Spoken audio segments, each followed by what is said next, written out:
want to thank you so much for being part of this series of how to teach about argumentation. I think the first thing I'd like to do is to ask you about the kind of research that you typically do. Thank you very much. I really appreciate being here and thinking about the question you posed. The kind of research I do is complex. It was designed to understand how language in diverse cultural contexts of classrooms understands what's happening, how it's happening, and what the consequences are for the participants, what they can know, what they can understand, and how that shapes what they can do now, but also in the future. We'll call a consequential progression. Great. So given that, what makes a good argument for you? How do you make a good argument? Well, let me give a little bit more background to the question, because the argument depends on how your theories guide you. Mm-hmm. And my whole research has been to understand what different theories enable us to understand, enable the researcher to see, enable an administrator to see as they come in. Is it a personal theory? Is it a formal theory? And my dissertation actually looked at how to design a way of looking at the developing text of a class. So the issue of argumentation is one of transparency.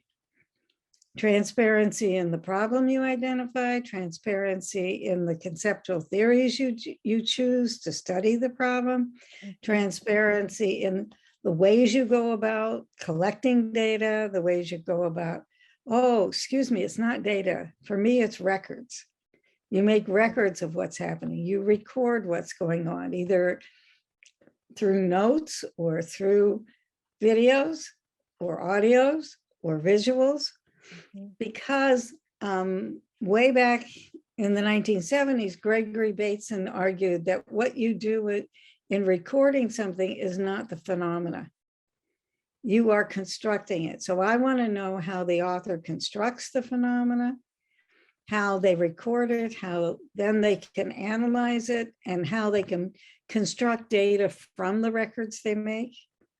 So that's, to me, an argument has to make transparent all those phases of work in order for me as a reader or as a writer to engage the author, the reader in the text, or to read the author's point of view as it's developing.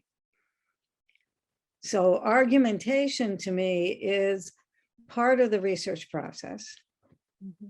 It's part of the representing, not representing, the work you do in order to write an article, in order to build warranted accounts of that. Right. Thank you. That's very helpful. You use the word claims, warrants, in terms of argumentation. How are you using these? Well, a lot of people think a scientific method leads to a claim. Empirical research from an anthropological and a sociological frame allows you to come to a base of creating the evidence for the warrant that you want to make. It's not a claim you're making.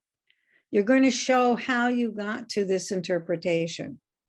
So a warrant is a empirically grounded interpretation of your records, of your analysis, of the process, of the phenomena you're studying. It is not simply a claim about it. So when does it become a claim? It doesn't. In my world, it doesn't become a claim. Everything we do is partial. Everything we do helps you see a phenomenon a particular way. And claims come out of a particular philosophy, as opposed to the philosophical framework on constructionism and social constructionism and discursive processes that I work. So I'm showing you how I came to make that. So base for analysis and how did, and the warrant, is that evidence? Is that how you think about evidence? Uh-huh. And then what constitutes data is your recordings and your interpretations. No, what constitutes records Records. are my recordings. From those records, I make data. I pull together the records to create an analysis, which creates a data set or the potential for data analysis. Okay, and this comes out of an ethnomethodology point of view, my colleague James Heap, how we construct through our research the phenomena. What you're saying, I think, leads me to look at for you to respond more to this question is, can you talk about the importance of an argument having relationship to other arguments? So you're obviously looking at different perspectives, on this. The issue is that you have to situate your work within the work in the fields. And I say fields because there's no one field in education informing research. So if you're coming from a psychological perspective, what does it allow you to see? If you're coming from a social perspective, what does it allow you to see? If you're coming from an anthropological and a discourse perspective and applied linguistics rather than linguistics per se, what can you know, understand, and do? And that's been my goal the whole time. When I got my dissertation done, the question was, what does this support that others have done? What does it challenge that others have done? What's news? And how does it inform research theory and practice? So all of those things are pieces of the question you asked me. Yes, thank you. One of the things you do, which I think is really good, is that you use your arguments in terms of telling cases.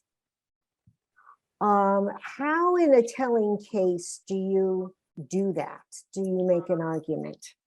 Okay, well, in the 1978 book article that Lou Smith did to introduce ethnography to the American education research world, he asked the question, what is a case of? When we do case studies or want to make a claim about something, what is it a case of? Is it a case of question asking? Is it a case of social interaction? Is it a case of what is made available to students? What is it a case of? But a telling case, that was 1978. 1984, Clyde Mitchell, in a book on ethnography and principles that was done for social anthropology in England,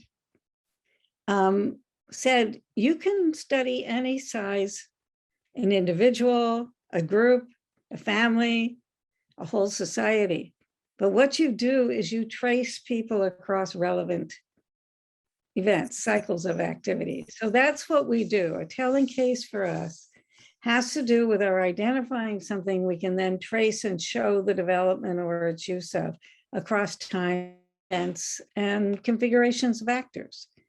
It's not solely in the head, it's between people, but it's also situated in local contexts. And so each one helps us identify and theorize. So it's a process of building theory in situ of the phenomena rather than applying theory to the situ. So you're doing what Brian Street and Shirley Bryce Heath have identified as stepping back from the known, or what they call ethnocentrism. And then you learn from the people, with the people, through the people, what you need to know, understand, and do to engage in the process the way the other does.